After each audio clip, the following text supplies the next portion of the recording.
वैसे mining, India में mining कितने प्रकार से की जाती है?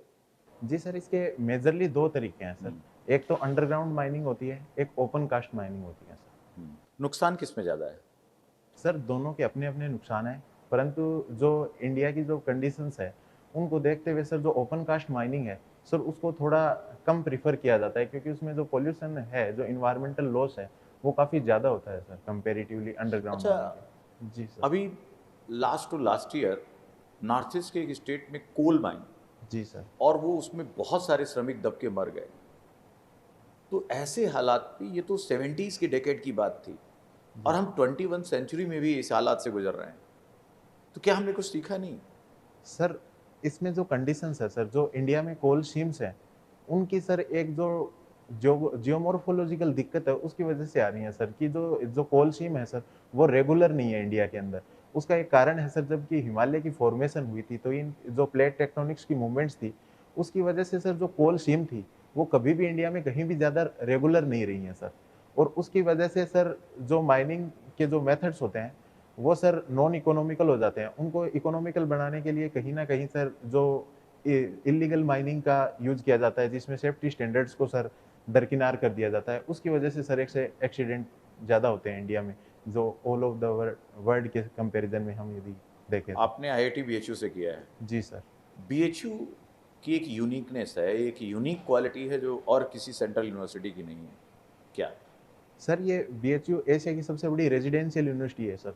तो इसमें सर जो मॉडर्न एजुकेशन है, उसको सर जो गुरुकुल का जो कांसेप्ट था, अपना प्राचीन कांसेप्ट था, उसके साथ मिक्स करके जो यूनिवर्सिटी का कांसेप्ट आया है और सर कोई वो। एजुकेशन से रिलेटेड?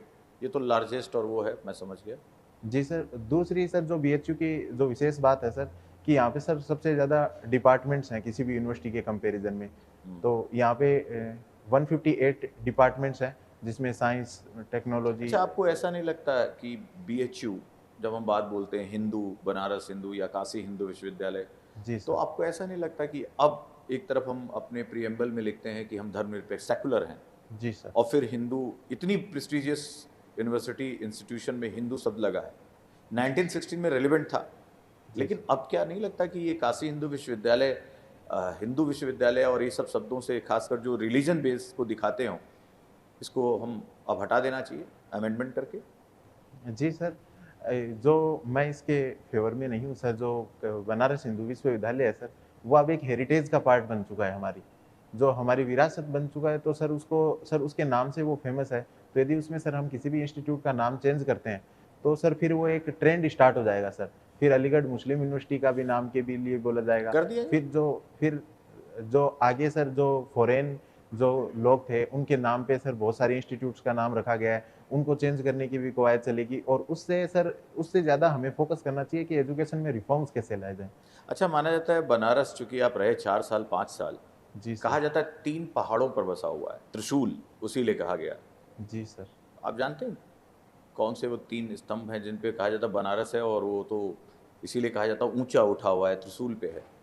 सॉरी सर, जितनी मेरी जानकारी है, मैंने बनारस में कोई पहाड़ नहीं देखा है सर। अच्छा, ये चीज़ तो पढ़ा नहीं। विंध्यन रेंज का सर कुछ पार्ट है, लेकिन वो सर बनारस से काफ़ी बाहर है। मैंने जो आस-पास के जो 3 पिलर लोकल। माने जाते हैं जिन पे टिका हुआ है। सॉरी सर, इसके विषय में मेरी अच्छा, जानकारी एक नहीं है। स्ट्रेंज, और फिर मैं मूव आउट करूँगा। जी सर। ये आपने आईटी से, माइनिंग से की, आपने इंजीनियरिंग, फिर देख रहा था आपने एमए सोशियोलॉजी कर लिया, जी सर। और ऑप्शनल आपने कैरी किया एंथ्रोपोलॉजी। एंथ्रोपोलॉजी। ये ऐसा क्यों?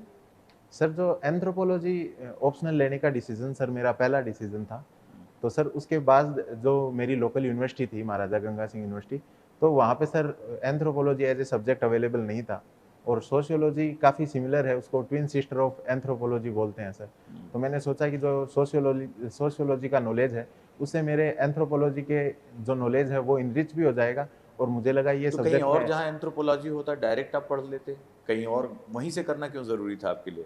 सर उस समय जो 2018 थी, उस समय सर मेरे परिवार में मेडिकल कंडीशंस ऐसी थी कि मेरे को घर से ही तैयारी करनी थी मेनली। हुँ। तो इसलिए सर मैंने जो लोकल यूनिवर्सिटी थी, वहीं से एमए करने का